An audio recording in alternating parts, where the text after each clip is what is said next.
The alarm started going off at 2:47 a.m. Not in my office, I didn't work there anymore. I was sitting in my new place across town, watching live news feeds on 3 monitors. Smoke was coming from the Arizona data center, thick black smoke that the helicopters were circling around like vultures. The headline scrolling across the bottom read, "Nexus Global Systems suffers catastrophic failure, millions affected, 12 hours. That's how long it took after they fired me for the whole thing to collapse. My phone started ringing. I didn't answer. I knew exactly who it was and what they wanted. They wanted me to come back and fix their mess. But when you spend 18 years building something from nothing and some 28-year-old with an MBA and her grandfather's last name fires you in front of your whole team, you don't just come running back the second they panic. Let me back up and tell you how we got here. My name is Cooper Ashford. I'm 52 years old. I spent 8 years in the Navy as a nuclear engineer on submarines, got out, earned a PhD, and built the Colossus architecture from a single server rack in my garage. That was 18 years ago. Today, Colossus powers banks, airlines, hospitals, and half a dozen government agencies. It's not just a data center management system. It's a self-healing predictive network that anticipates problems before they happen. Or it was, until Paige Montgomery decided she knew better. My office at Nexus was my sanctuary. 38th floor, corner spot, clean desk. I kept it simple. Just a monitor showing system diagnostics, a photo of Gunner, my 3-legged rescue dog, and a coffee mug that said, "Measure twice, cut once." The team gave me that mug 5 years back. It meant something. I had an old turntable on the credenza. That morning I was listening to Johnny Cash, Folsom Prison Blues. The man in black helped me think. When things got complicated and I needed to troubleshoot fast, I'd switch to Credence. But design work, technical planning that needed Cash's steady rhythm. On my screen was a cooling system proposal I'd been working on for 6 months.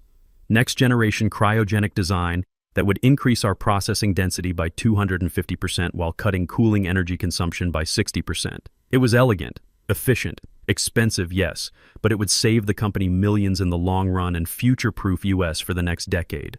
Paige Montgomery thought it was a waste of money. I met Paige 3 months after she got promoted to Executive VP of Infrastructure. She was 28, fresh from a Big Four consulting firm, and she was Richard Montgomery's granddaughter, the chairman's favorite. The press release called her hire a bold move toward innovation. What it really was nepotism dressed up in a power suit. She walked into meetings late, carrying this huge coffee mug like it was a personality trait. She spoke entirely in buzzwords. Actionize our competencies. Leverage synergies. Move fast and break things. She never said anything that meant anything. Real. The first warning sign came in a technical briefing about the Arizona facility. Troy Sullivan raised his hand. Troy spent 12 years on nuclear submarines before he got his PhD in thermodynamics. He designed cooling systems that saved Nexus $50 million a year in energy costs. Guy knew his stuff. Paige, he said, the predictive maintenance models for the primary coolant pumps are showing a 68% probability of bearing failure within 60 days. We need to schedule. She cut him off with a wave of her hand, didn't even look at him. Put it in an email. We're focused on the big picture here, the 30,000-foot view. I watched Troy's jaw tighten. He didn't say anything, but I saw it. These small dismissals add up.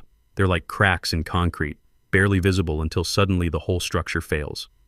The breaking point came at the quarterly budget review. They held it in this glass-walled conference room on the executive floor that everyone called the Prism. I called it the fishbowl. It was where good ideas went to die under fluorescent lights and executive posturing. My team sat on one side of the table. Troy, Iris Romano, who managed our global network topology.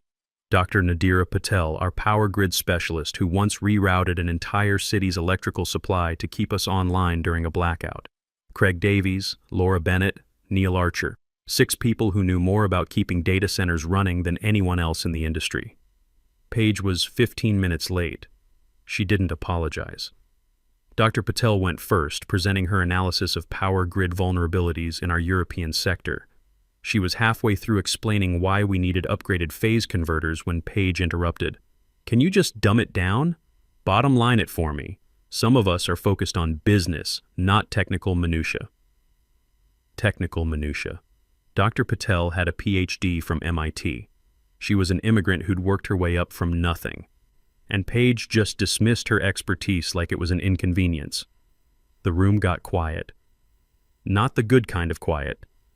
The kind where everyone's uncomfortable but nobody wants to be the first to say something. Then it was my turn. I put the cooling system proposal on the main screen. The numbers were solid. 250% increase in processing density, 60% reduction in cooling energy costs, initial investment of $47 million, payback period of 3 years, then $15 million in annual savings after that. Paige didn't even look at the data. She leaned back in her chair and gave me this condescending smile. "Look, Coop," she said, "I get it. You built something impressive back in the day. But this is technical debt. We need to move fast and break things, not build nuclear submarines when we just need air conditioning."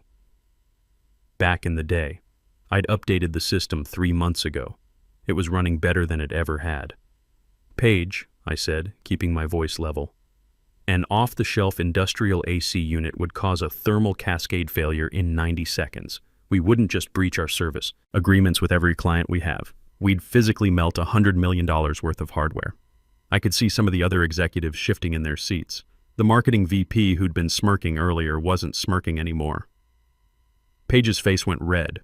She'd been exposed as someone who didn't understand the basics of what she was supposed to be managing, and she'd been exposed with facts in front of her peers. She pointed at me across the table. Her finger was shaking slightly. "You're done," she said. Her voice was quiet but vicious. "Pack your things." Then she looked at my team. "The rest of you will adapt or you'll be next. This obsession with perfection is costing us money." She thought she was cutting off the head of the snake. She had no idea what she'd just done. There was this beat of stunned silence. Everyone stared at me, waiting to see how I'd react, waiting for me to argue or defend myself or maybe break down. I didn't do any of that. I just looked at her until she looked away first. Then I gave her a small, cold smile. "Thank you for the clarification," I said. I stood up, grabbed my notebook, and walked out. Calm, professional, like I was just heading to another meeting. But as I walked past Iris Romano, our eyes met for maybe half a second. That was all it took. 10 years of working together, of mutual respect, of watching incompetent executives come and go. She gave the tiniest nod. The protocol was active. Back in my office, Johnny Cash was still playing. I didn't touch my computer, didn't delete anything. That would have been sabotage, and I don't work that way. I just packed my personal items. The mug went in my bag first, then Gunner's photo. I took the Cash record off the turntable and slid it carefully into its sleeve. These were the things that actually mattered. As I walked toward the exit, something happened that I'll remember for the rest of my life. One by one, my 6 specialists stood up from their desks. Iris closed her laptop. Troy set down his schematics. Dr. Patel unplugged her workstation. Craig, Laura, Neil, all of them stood. They didn't say anything, didn't make a scene. They just placed their security badges on their desks. 6 small plastic rectangles on white surfaces. Then they fell into line behind me. 7 of us walked through that building together. The security guards watched, confused, but they didn't stop us. What could they do? We weren't yelling. We weren't protesting. We were just leaving. Paige Montgomery thought she'd fired one employee. What she'd actually done was unplug the entire system from its power source. That night, we weren't sitting at home feeling sorry for ourselves. We were in a leased office space on the other side of town. It smelled like fresh paint and new carpet. We'd signed the lease 2 years earlier, paid the deposit from a joint account we'd all been contributing to. Call it insurance. I'd always known a day like this might come. Competence threatens insecure people. Always has. Bush was already at a whiteboard, sketching cooling system diagrams. Iris was setting up a secure network. The energy in that room wasn't sadness or fear, it was focus, purpose. We sat on cardboard boxes later that night, sharing takeout and cheap beer. Iris raised her cup. "To Foundation 7 Consulting," she said. We all raised our cups. "To the Foundation," I said. I looked around at the 6 people who'd followed me out. Troy had 3 kids in college. Walking away from his salary was a financial risk. Iris was a single mom with a mortgage. Dr. Patel was an immigrant. I'd sponsored her visa years ago when nobody else would take a chance on her. Craig and Laura both had families depending on them. They'd all walked away anyway, not because I asked them to, because they chose to. That's loyalty you can't buy and can't fake. That's the kind of team you build over 18 years of treating people with respect and trusting their expertise. And that's exactly what Paige had just thrown away. My sources inside Nexus told me what happened the next morning.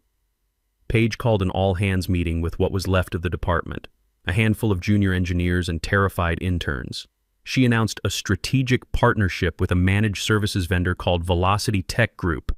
I knew them. They were famous for slick presentations and operational disasters. She stood up there, confident as ever, and introduced this team of kids fresh out of college. Average age maybe 24. They had certifications but zero real-world experience. They were clutching copies of the Colossus Operations Manual, a document I'd written personally to be detailed enough to look comprehensive but useless without the knowledge that lived in 7 heads. 7 heads that just walked out the door. Paige's final words to them were, "Your only job is to keep the lights on." Simple, declarative, completely meaningless when you're dealing with systems this complex. She might as well have told a bunch of kids to perform brain surgery after reading a textbook. The collapse didn't start with a bang. It started with a flicker. Less than 12 hours after we walked out, there was a minor power fluctuation from the Nevada electrical grid. The lights dimmed for maybe half a second. A total non-event. For my team, it would have been an automated alert that cleared itself in seconds. The system would have balanced the load seamlessly. But my team wasn't there anymore. Inside the Nexus Network Operations Center, monitors lit up showing the power dip. The Velocity Tech kids stared at the screens, then they started frantically flipping through the manual, looking for a procedure, a checklist, an answer. The answer wasn't there. What they didn't understand was that Colossus was designed for exactly this scenario, built to protect itself above everything else. In the absence of expert guidance to perform the complex reset protocols, the system's core programming took over. Prime directive: prevent hardware damage. So, exactly as I designed it 18 years ago, the system began a cascading shutdown. Orderly, methodical, catastrophic. Alarms that had been silent for years started blaring. Red lights that only existed in training simulations flashed across the operations board. The Velocity kids just stood there, faces going pale, watching their career-ending disaster unfold in real time. They were pilots in a cockpit where none of the controls responded. The Arizona data center, the flagship of the entire Nexus network, went dark.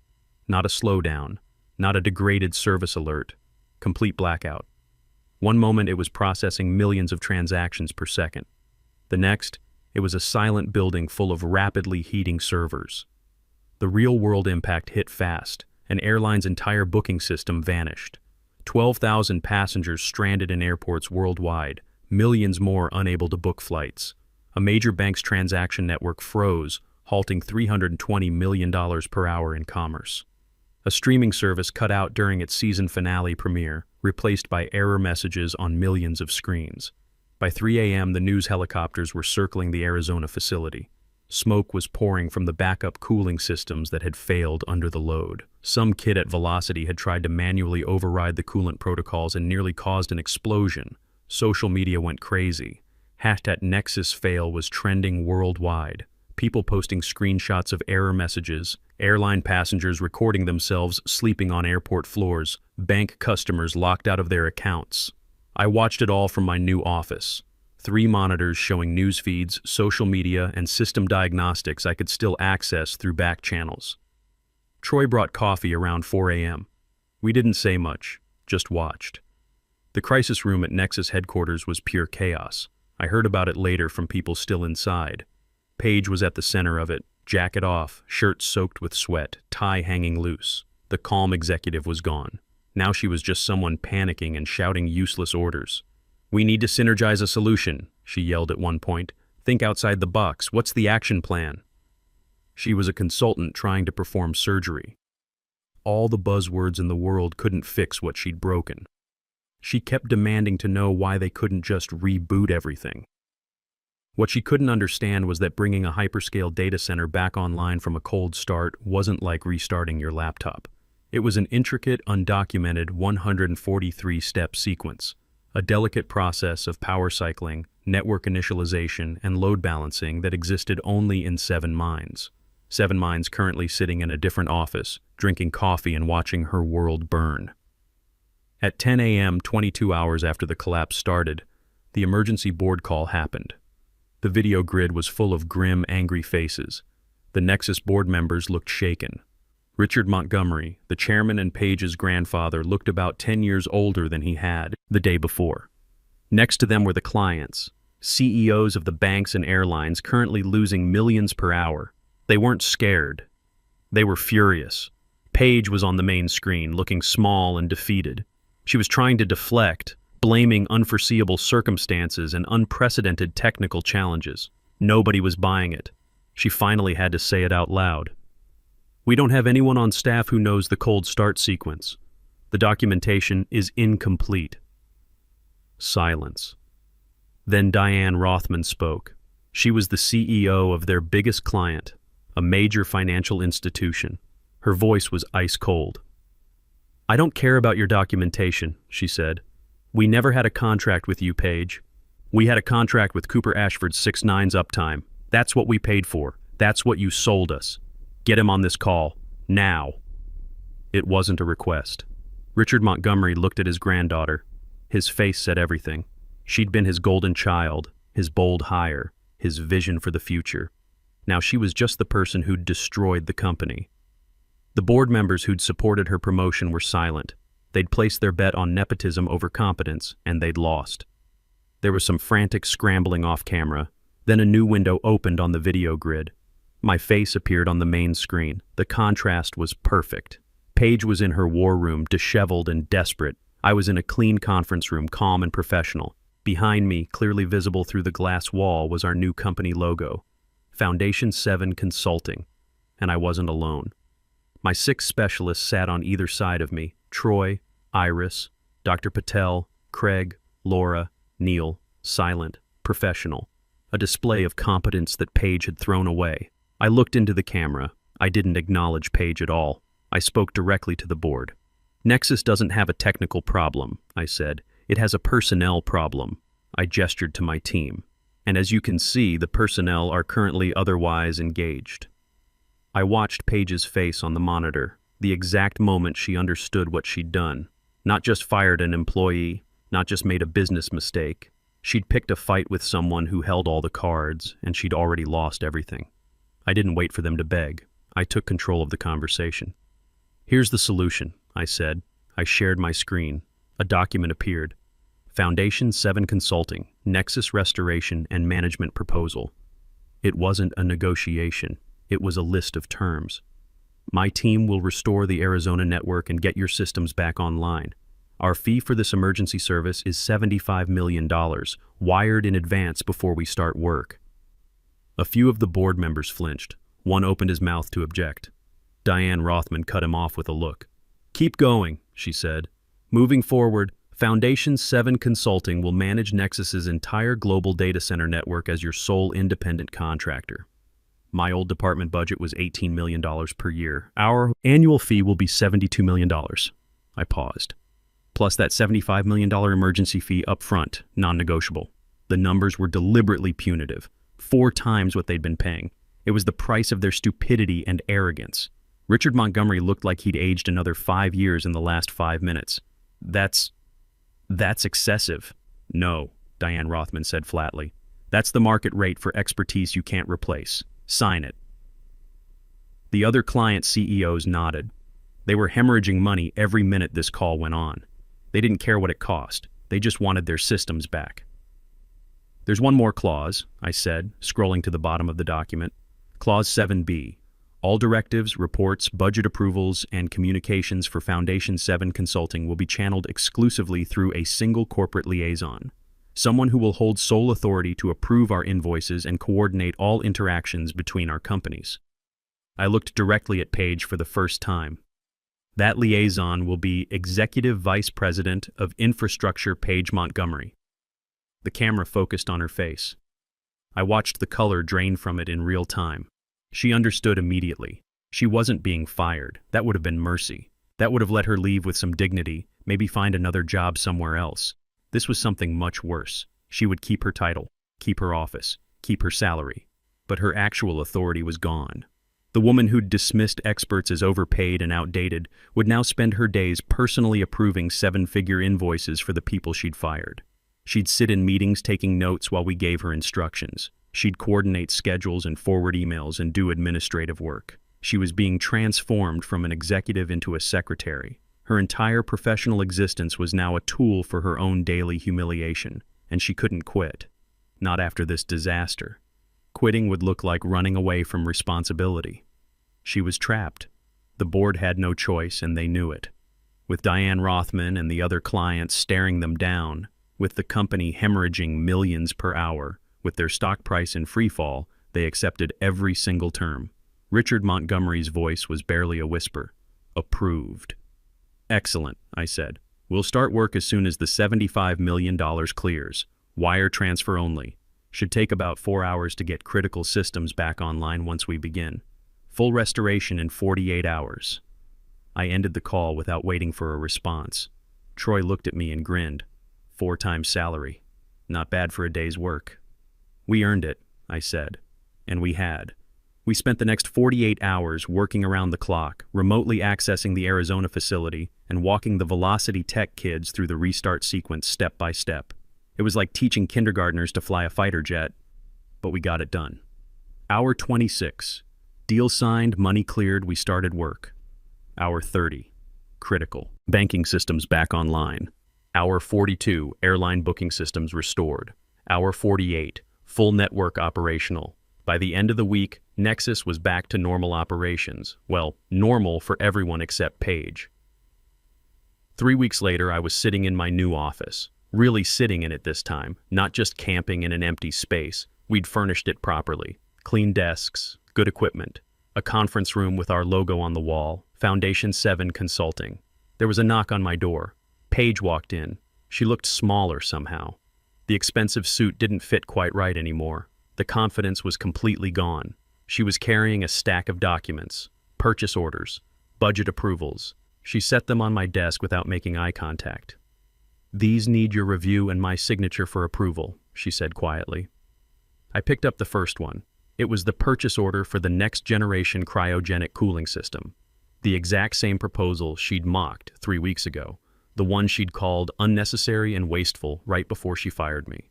$47 million. The gold-plated science project she'd rejected. I reviewed it slowly, made a few notes in the margins, then pushed it back across the desk toward her. "Your signature is required for approval," I said. My voice was flat, professional. Her hand shook slightly as she picked up the pen. The sound of the nib scratching across the paper was the only sound in the room. She was signing off on the exact project she'd killed, acknowledging in writing that she'd been wrong about everything. She finished signing and stood there for a moment like she wanted to say something. Maybe apologize. Maybe explain. I didn't look up, just pulled the next document toward me. She left without a word. After she was gone, I walked over to my turntable. I'd brought all my records to the new office. I took out the Credence record, Fortunate Son, and placed it on the platter. As the opening guitar riff filled the room, I looked at that signed purchase order on my desk. It wasn't just a business document, it was proof, evidence that competence beats arrogance every single time. 6 months later, things had changed even more. Foundation 7 had picked up 3 additional Fortune 500 clients. Companies that had watched what happened at Nexus and decided they wanted the people who actually knew what they were doing. Our revenue in the first 6 months exceeded what I'd made in 5 years at Nexus. Troy's son came on board. Fresh out of college with an engineering degree, but actually willing to learn. I spent a couple hours every week teaching him the things you can't get from textbooks. How to read a system, how to anticipate failures, how to build something that lasts. I started teaching a night class at the community college too. Introduction to Data Center Architecture. Most of the students were older folks looking to change careers, people who'd been told they were too old to learn new things. I knew better. Experience matters. Wisdom matters. One of my students was a 47-year-old former factory supervisor. Smart guy, just needed someone to give him a chance. I hired him as an intern. He's now one of our junior engineers. As for Paige, last I heard, Richard Montgomery quietly moved her to a position in HR. Corporate exile. She's probably pushing papers and approving vacation requests now. I don't think about her much anymore. What I learned that day in the glass conference room when she pointed at me and said I was done was something I already knew from the Navy but had forgotten in the corporate world. Competence doesn't retire. It doesn't fade away just because someone younger and louder shows up. Real expertise, built over years of hard work and learning from mistakes, that's something you can't fake and can't replace. Slow is smooth. Smooth is fast. They taught me that 25 years ago in the service, and it's still true today. The young hotshots always want to move fast and break things. But the people who actually build things that last, who keep the lights on and the systems running, we measure twice and cut once. We do it right the first time. And when someone makes the mistake of throwing us away, well, they find out pretty quickly what they actually had, usually right around the time everything catches fire. I took a sip of coffee and looked around my office. My team was out there, doing good work, building things that mattered, getting paid what we were actually worth. Sometimes the best revenge isn't revenge at all. Sometimes it's just being so good at what you do that they can't function without you, and then making them pay for it.